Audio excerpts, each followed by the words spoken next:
السلام عليكم ورحمة الله وبركاته. فيديو النهاردة طريقة عمل البط بالبرتقال.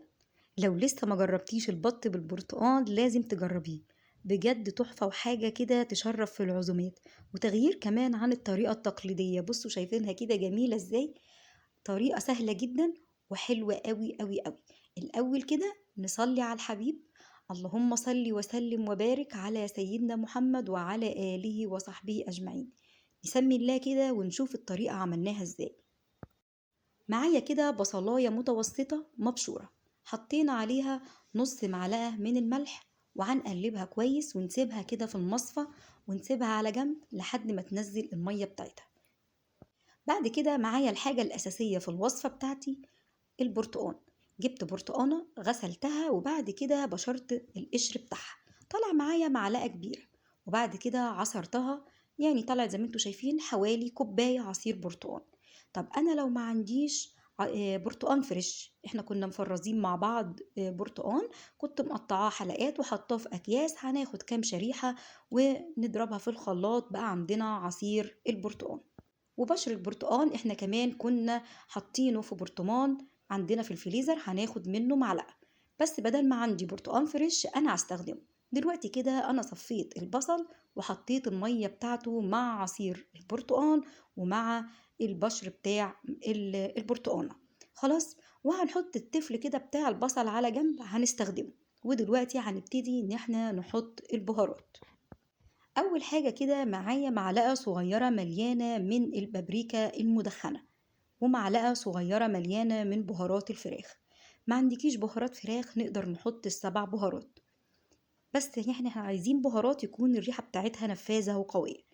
ومعلقة صغيرة من الفلفل الأسمر، واتنين معلقتين من الملح. طبعا هو الملح حسب الرغبة، بس معلقتين صغيرين مظبوط جدا للبطة. ومعايا ربع معلقة صغيرة من القرفة، ومعلقة كبيرة من الزعتر. خدنا بقى نص معلقة صغيرة من التوم المهروس، والتوم ده احنا كنا عاملينه مع بعض، وبسم الله ما شاء الله لآخر معلقة في البرطمان لونها ما تغيرش. ومعايا بقى دبس الرمان، معايا كده معلقة كبيرة من دبس الرمان، ومعايا معلقتين كبار من الصويا صوص. دبس الرمان والصويا صوص انا ما بقدرش استغنى عنهم خالص في المطبخ، بجد بيغيروا طعم التتبيلة، بيودوها في سكة تانية خالص. يعني انا قبل الازازة بتاعتها ما تخلص لازم اكون جايبة ازازة تانية لدبس الرمان والصويا صوص، وبتقعد عندي كتير، بفتحها وباخد منها وبحطها في باب التلاجة، بتقعد عندي مدة طويلة. تمام.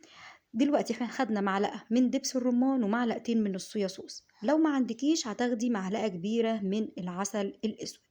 وحطينا معلقتين زيت كبار، ومعلقة كبيرة من عسل النحل، ولو ما عندكيش عسل نحل هتستخدمي معلقة كبيرة من السكر. وحطينا نص كوباية صغيرة من المية، وهنقلب الكلام ده كويس جدا لحد ما نتأكد ان كل حاجة دابت، لان طبعا دبس الرمان تقيل هو والعسل النحل، فلازم نتأكد ان هم دابوا. وكمان البهارات اللي احنا حطيناها. هي دي كده التتبيلة. هناخد بقى جزء من التتبيلة دي على البصل، احنا قلنا هنستخدم البصل، وهنقلبه بالطريقة دي. وبعد كده عندنا بقى ايه؟ البطاية. احنا حطينا كل البهارات وحطينا الصويا صوص ودبس الرمان والعسل، وهنقلبهم كده ونسيبهم بقى على جنب. وهنجيب بقى البطاية دي لازم نعمل لها محلول للنقع. بنجيبها نغسلها كويس جدا، وبعد كده لازم نسيبها ساعتين على الأقل في محلول النقع. ولما تيجي تسيبيها بتسيبيها في التلاجة. ايه هو محلول النقع؟ بنجيب كده طبق كبير حطينا فيه 3 معالق كبار من السكر، و3 معالق كبار من الملح، وحطينا ورق لورا، ومعلقة صغيرة من القرفة، وليمونتين كده عصرتهم وسبت القشر بتاعهم كمان في المية، ومعلقة كبيرة من قشر البرتقان. وحطيتهم كده قلبتهم كويس، اتأكدت ان هم دابوا.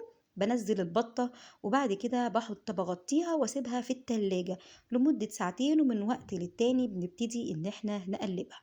وبعد كده بنطلعها، ما بنشطفهاش تحت المية خالص، احنا بنصفيها. احنا عايزين السكر والملح والبهارات دي يبقى الروايح بتاعتها موجودة فيها. بتحطيها كده في المصفى لحد ما تنزل كل المية اللي موجودة فيها.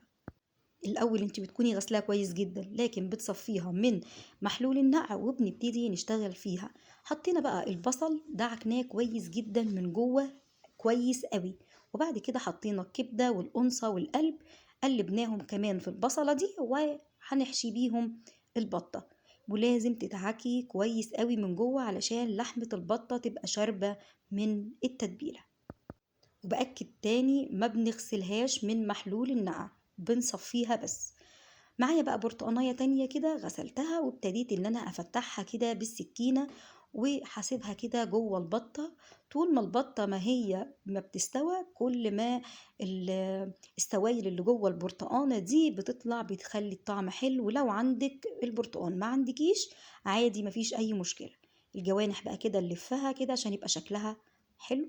وبعد كده هنجيب بقى، حطينا كده في طبق كبير وتبتدي تنزلي الخلطة اللي احنا عاملينها دي، وبقى تعملي لها عملية تدليك. خلاص مش بتنزليها وبس، لا احنا بتقعدي كده تدعكي فيها كويس جدا في كل حتة في البطة. لو وصلتي لغاية هنا ولسه ما حطيتيش اللايك، يا ريت تحطوا اللايك. ولو أول مرة تشاهدوا القناة اضغطوا سبسكرايب وفعلوا الجرس علشان يوصلكوا كل الفيديوهات الجديدة اللي إن شاء الله هنعملها. وزي ما بقول لكم لو عجبكم الفيديو حطوا اللايك. دلوقتي زي ما بقول لكم كده هنبتدي ان احنا ندلكها كويس ونشربها من التتبيله. بعد كده معايا انا هنا كيس حراري. دلوقتي الكيس ده انا مبطناه بمعلقه دقيق معفراه كده، وبعد كده نزلت الدقيق منه. الكلام ده بيكون مكتوب على العلبه بتاعه الاكياس ديت. المفروض ان انا كنت اشتغل بكيس اكبر من ده، بس بصراحه ده اخر كيس عندي، وانا كنت بحسبه اللي هو من النوع الكبير، فبرضه هيأدي الغرض وهنشتغل فيه. انا معايا بقى هنا كده هدخل البطايه في الكيس. يعني انا طبعا يعني قعدت اعافر مع الكيس، بس خد البطايه، اخدها الحمد لله.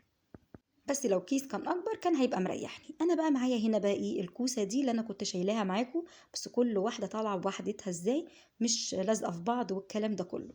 انا معايا هنا بقى بطاطس صغيره، وبصل اللي هو القوارمه اللي هو الصغير، والجزر، والكوسه اللي احنا كنا شايلينها. قلبناها كده في التتبيله، وهنبتدي ان احنا ندخلها كده مع البطه. البطه دي هتنزل لي السوائل، والخضار ده كمان هينزل لي السوائل، فكل ده هيستوى وهيبقى جميل جدا. انا هنا كمان حشيت البطه اهي من فوق، من هنا من عند الزور، بطاطس وبصل وكوسه وجزر. لازم ندخل كده، يعني لازم نحاول. حاولت على قد ما اقدر ان انا ادخل كل الكلام ده في الكيس، بس زي ما بقول لكم لو كان كيس كبير كان هيبقى اريح لي وكان هيبقى اسرع. نزلت كله كده، وابتديت كمان انزل التتبيله بحالها، ننزلها كده في الكيس. انا الكيس كده بيكون جاي معاه شريط، وبنقفلها بالطريقه دي، طريقه سهله ما فيهاش اي حاجه. وحتى لو الشريط راح منك او حاجه عادي، الكيس بيتقفل زي اي كيس عادي، بتبرميه عادي وتربطيه. خلاص. دلوقتي هنحطها فين؟ في التلاجة، مش في الفرن. هحطها في التلاجة اقل حاجه ساعتين. هسيبها كده في التتبيله دي ساعتين في التلاجة، وهبتدي كده من وقت للتاني اقلب الكيس بالراحه. لو عندك عزومة هتبتدي ان انت تعملي الخطوة دي كلها من قبليها بيوم، وتدخليها التلاجة وتسيبيها لحد تاني يوم وتدخليها على التسوية. فعشان كده بقولك بتبقى يعني حاجة حلوة جدا في العزومات. ولو عندك بقى اللي هو الكيس الكبير وهتعملي مثلا نفس الوصفة دي مع الفراخ، ممكن تحطي فرختين او 3 في نفس الكيس. خلاص. معايا هنا كده مية بتغلي، حوالي لتر من المية لازم تكون جاية لنص البطة. الفرن شغال على درجة حرارة 180. نزلت الشبكة لحد في آخر رف من تحت، وحطيتها على الشبكة.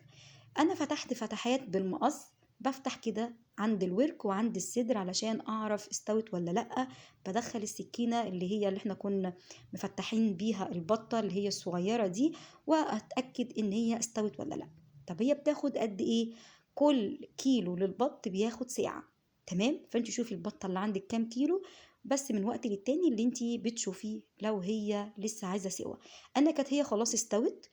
انا بصوا يعني خدت نص تحميره وهي جوه الكيس.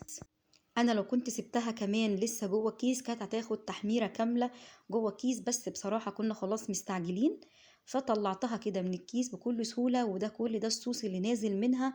كده دهنتها وولعت عليها الشواية، يعني أقل من الدقيقة كانت أخدت اللون، أقل من دقيقة.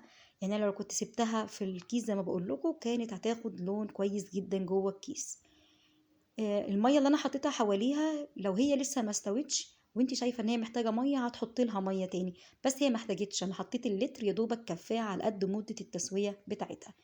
هنا حطينا بقى شرايح برتقان علشان بس ايه التزيين والكلام ده والتصوير، وكمان عشان دي دليل ان هي بالبرتقان. طبعا طعمها جميل جدا. وحطينا بقى، بصوا بقى الخضار اللي طالع معاها احلى من البطة، لان طبعا مستوي بنفس الصوص بتاع البطة، فبصراحة طعمه جامد جدا. بصوا، جميلة، حاجة تشرف في العزومات بحقه حقيقي، وكمان سريعة ان قبليها بيوم تقدري تعمليها، ويا دوبك الصبح هتطلعيها وهتدخليها على الفرن على طول. بس اوعي تنسي ان انتي تفتحي قبل ما تدخليها الفرن، تفتحي بالمقص. وبألف هنا وشفا، ويا رب تكون عجبتكم، والسلام عليكم.